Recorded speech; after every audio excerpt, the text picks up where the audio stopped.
गुलजार साहब कहते हैं कि इजहार से नहीं चलता पता किसी के प्यार का। गुलजार साहब कहते हैं कि इजहार से नहीं चलता पता किसी के प्यार का, इंतज़ार है बताता असली तलबगार कौन है। इस वीडियो में सिर्फ इंतज़ार के ऊपर ही हम बात करने वाले हैं और रीजन्स के बारे में इंतज़ार के। मैं बात कर रहा हूँ HIV वायरस और कोरोना वायरस के वैक्सीन्स पे। इनके वैक्सीन्स बनाने में हमें इतनी ज़्यादा प्रॉब्लम्स क्यों आ रहे हैं। लाइक HIV वायरस की वैक्सीन हम 37-40 साल के बाद भी क्यों नहीं बना पाए, जबकि हमने कोरोना वायरस की वैक्सीन 1 साल के अंदर ही बना रही। क्वेश्चन ये है हमारा आज का, और इसी के ऊपर हम डिस्कशन करेंगे। So this video is all about HIV virus versus corona virus vaccine presented by me. This is over here, welcome to my channel. देखिए, स्टार्ट करते हैं, समझते हैं चीज़ों को। क्वेश्चन मैंने आपको बताया, हम और डिस्कस कर रहे होंगे इनको स्पेसिफिकली डिटेल में। Like this questions where we discussing in a very detail part. So start करते हैं कि एक एक चीज़ को समझते हैं ध्यान से। देखिए, अगर मैं सिंपली बताऊं कि हर्डल्स क्या हैं HIV वैक्सीन बनाने में, सबसे बड़ा हर्डल कोई फिनेंशियल नहीं है। साइंटिस्ट कहते हैं कि कोई फिनेंशियल रीज़न नहीं है हमारे लिए कि हम फिनेंसेस नहीं मिल रहे हमारे लिए। No, not at all. The असली रीज़न की अगर मैं बात करूं, वो कहते हैं कि जो असली रीज़न है ना, वो है वायरस की प्रॉपर्टी। अभी क्या मैं बोल रहा हूँ, वायरस क्या होता है भाई? एक एक्स्ट्रा एजेंट होता है जो आपकी बॉडी में, आउटर एजेंट जो आपकी बॉडी में अटैक करता है, आपके बॉडी के जो भी इम्यूनिटी सेल्स होते हैं उसको अटैक करता है। इस केस में HIV वायरस आपके बॉडी के जो T हेल्पर सेल्स होते हैं ना, आपके बॉडी में ट्रिलियंस ऑफ सेल्स हैं, उसमें कुछ सेल इम्यूनिटी के लिए बने होते हैं, उसमें एक सेल का नाम है T हेल्पर सेल। उस हेल्पर सेल को ना ये अटैक करता है HIV वायरस, और अटैक बहुत ही ज़्यादा फैटल तरीके से करता है। कैसे करता है मैं बताता हूँ, इसकी प्रॉपर्टीज़ को समझते हैं। जब एक आउटर एजेंट आपकी बॉडी पे अटैक कर रहा है तो वो चाहेगा कि एक हेल्दी बॉडी के अंदर अपने आप को और भी ज़्यादा फैलाए। इसको बोलते हैं वायरस रेप्लिकेशन। इस HIV वायरस की जो वायरस रेप्लिकेशन कैपेसिटी होती है ना, ये बहुत ही फास्ट और बहुत ही ज़्यादा होती है। कहने का मतलब कि ये अपनी कॉपीज़ बहुत ही तेज़ी से एक ह्यूमन बॉडी के अंदर, एक होस्ट सेल के अंदर बनाता है। Virus replication is all about xerox, copy. Xerox कराते हैं ना हम लोग। सिंपल चीज़ है कि अपनी कॉपीज कितनी फास्ट बना रहा है वो। पहली चीज़ समझ में आ गई।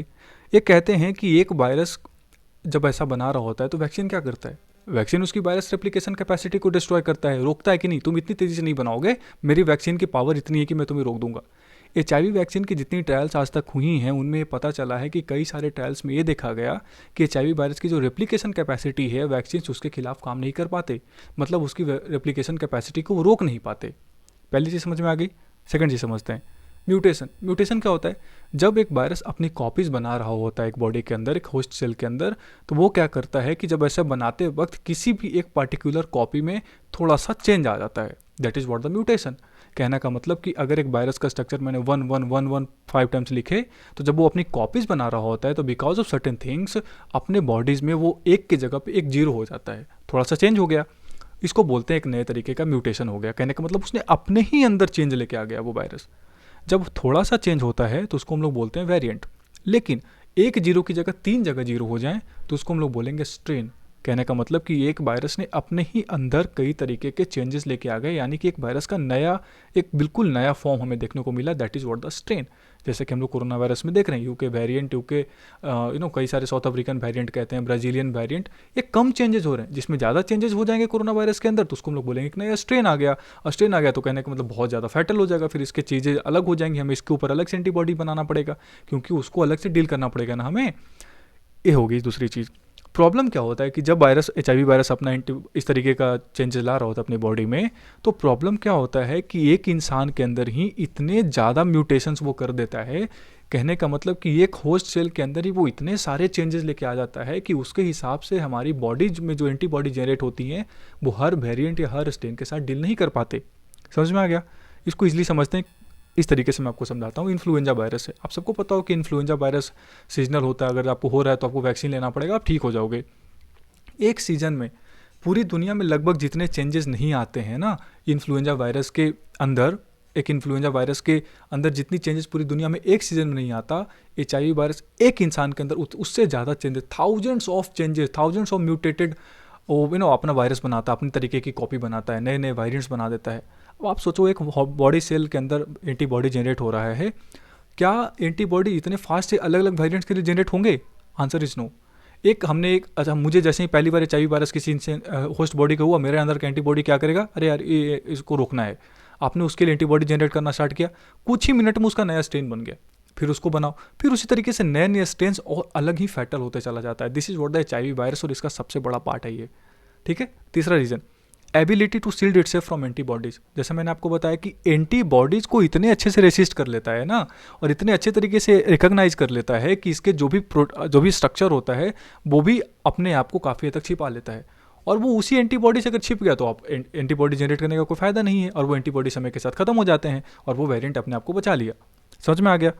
अब आपको समझ में आना चाहिए ये वाला स्ट्रेन स्पेसिफिक। जैसे आपको बोला कि एक स्ट्रेन का स्पेसिफिक हम जनरेट कर सकते हैं ना, कितने स्ट्रेन का स्पेसिफिक आप जनरेट करोगे? नए नए स्ट्रेन हर टाइम जनरेट होगा तो थोड़ी ना आपकी बॉडी की एंटीबॉडीज उसके साथ फाइट करती है। वैक्सीन भी तो यहीं पे लैक करता है ना, कि हमने एक तरीके का एंटीबॉडी जनरेट किया, अरे भाई एक रहे तब तो हजारों लाखों उसमें एंटीबॉडी स्ट्रेन जनरेट हो रहे हैं, तो कहाँ से एंटीबॉडी जनरेट कर पाएंगे हम उतना? साइंटिस्ट के लिए सबसे बड़ा प्रॉब्लम यही है। आप इस चीज़ को दम दो ध्यान से, इस फिगर को। ये है HIV का फिगर का, मैंने HIV वायरस का स्ट्रक्चर। ये जो वो स्ट्रक्चर है ना, जिसमें आपको ऊपर ऊपर जो अंडे वाले दिख रहे हैं शेप, इस स्ट्रक्चर को हम एक तरीके से बोलते हैं ग्लाइकोप्रोटीन। HIV वायरस सारी में आपको इसमें भी देखा होगा आपने, काटा काटा जो होता है कोरोना वायरस के स्ट्रक्चर में, आप ध्यान से देखो तो इस वाले में, साइड वाले पार्ट में देखिए, समझते हैं इस चीज़ों को आसानी से। एक ग्लाइकोप्रोटीन क्या होता है? शुगर और प्रोटीन का मिक्सचर होता है। HIV वायरस पूरी दुनिया में जितने भी वायरस है मैं पता है उनमें हेवी लोडेड होता है इसके अंदर शुगर और प्रोटीन। हेवली बेटेड शुगर प्रोटीन जो होता है इसके अंदर, वो इसको बचाता है कई तरीके के एंटीबॉडी जो आपकी बॉडी में जनरेट होती हैं उससे। अब आपके अंदर एंटीबॉडीज इसको इम्पैक्ट ही नहीं कर पा रहे, तो आप ये वायरस तो अपना काम कर रहे हैं ना। धीरे धीरे यही HIV वायरस आपकी बॉडी में इतना फैल जाता है कि आप धीरे समय के साथ आपको एड्स हो जाता है। एड्स क्या है? एड्स एक ऐसा डिजीज है जो HIV वायरस के एक्सट्रीम फॉर्म में जाकर होता है। उसके बाद बचने के चांसेस बहुत हद तक कम हो जाते हैं। एक सिंगल स्टैंडर्ड RNA वायरस आपकी बॉडी को इतना इम्पैक्ट कर देगा ना, HIV वायरस या सिंगल स्टैंडर्ड RNA वायरस इतना इम्पैक्ट कर देगा आपकी बॉडी के इम्यूनिटी सेल्स को कि वो एकदम खत्म हो जाएगा, डिस्ट्रॉय हो जाएगा। समझ में आया? आगे समझते हैं थोड़ी सी और चीज़ों को अच्छे से। ये होता है पूरा HIV का रेप्लिकेशन साइकिल। रेप्लिकेशन साइकिल जैसे मैंने बोला, कॉपीज़ बनाना, आपकी बॉडी में इम्पैक्ट इंटर किया, अब वहाँ पे उसने उसके अंदर ग्लाइकोप्रोटीन मान लीजिए जैसे GP120 और G41 वो आपकी बॉडी में इम्पैक्ट किया।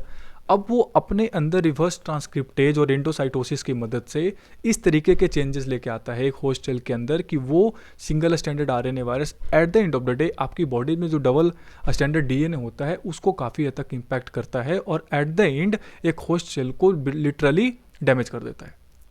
समझ में आ रहा है? ये चीज़ें बहुत आसान है, बहुत ज़्यादा इसमें हम कॉम्प्लेक्सिटी में नहीं घुसेंगे, बायोलॉजिकल टर्म्स में घुसेंगे तो एक्सप्लेन करना बहुत मुश्किल हो जाएगा। So this is what the virus replication, and at the end of the day आपकी बॉडी के अंदर इतने सारे एंटीबॉडीज हम जनरेट नहीं कर पाते जैसा हम कोरोना वायरस के केस में करते हैं। कोरोना वायरस के केस में क्या है, देखिए कोरोना वायरस के केस में सबसे इंपॉर्टेंट क्या है कि हमारा जो ह्यूमन इम्यून सिस्टम है वो बहुत फास्ट अटैक करता है, वो बहुत तेज़ी से रिएक्ट करता है। मेंटली भी आप प्रिपेयर हो ना कि अरे यार मुझे तो कोरोना वायरस है, मेरा पॉजिटिव, तो आप मेंटली जब प्रिपेयर होते हो आपके अंदर एंटीबॉडीज़ की जनरेशन कैपेसिटी होती है उसमें भी कई सारे फर्क पड़ते होंगे। अब ये काफ़ी तेज़ी से अटैक करता है, इसलिए तो 10-15 दिन में ठीक हो जाते हो आप। उसके अलावा वैक्सीनेशन का बनाने का सबसे बड़ा रीजन था कि स्ट्रक्चर जो था कोरोना वायरस का, उसमें इतने सारे स्पाइक्स में लोकेशंस थे स्पाइक प्रोटीन में कि जहाँ पे आपके बॉडी की एंटीबॉडीज आराम से न्यूट्रलाइज कर सकती है उस वायरस की कैपेसिटी को। यानी कि virus replication capacity corona virus में काफ़ी कम है। जो भी हर्ब्स करके जो भी होते हैं ना ये सब वायरसेज, उसके अंदर जो एनवेलप जिसको हम लोग बोलते हैं, एनवेलप वायरसेज बोलते हैं मोस्टली, क्योंकि इनके जो स्ट्रक्चर होती है उसको ऊपर से भी एक तरीके का शील्ड प्रोवाइड होता है। ग्लाइकोप्रोटीन जिस स्ट्रक्चर को हम बोलते हैं, शुगर और प्रोटीन जिसमें होता है, कोरोना वायरस के केस में वैक्सीन उसी चीज़ को अटैक करता है। इसी कारण हम बना पाए, हमारे बॉडीज़ की एंटीबॉडीज उस कई सारे लोकेशंस पे अटैक कर देती हैं, और एंटीबॉडीज अगर आपकी बॉडीज़ को बचाना स्टार्ट कर दी तो फिर कोई वायरस का कोई बहुत बड़ा रोल रह नहीं जाता। और दूसरी बड़ी रीज़ थी फंडिंग, हमने काफ़ी तेज़ी से की, ट्रायल्स काफ़ी बड़े लेवल पे किया, क्योंकि इट वॉज अ पैंडेमिक, बहुत बड़े लेवल पे किया ना हमने।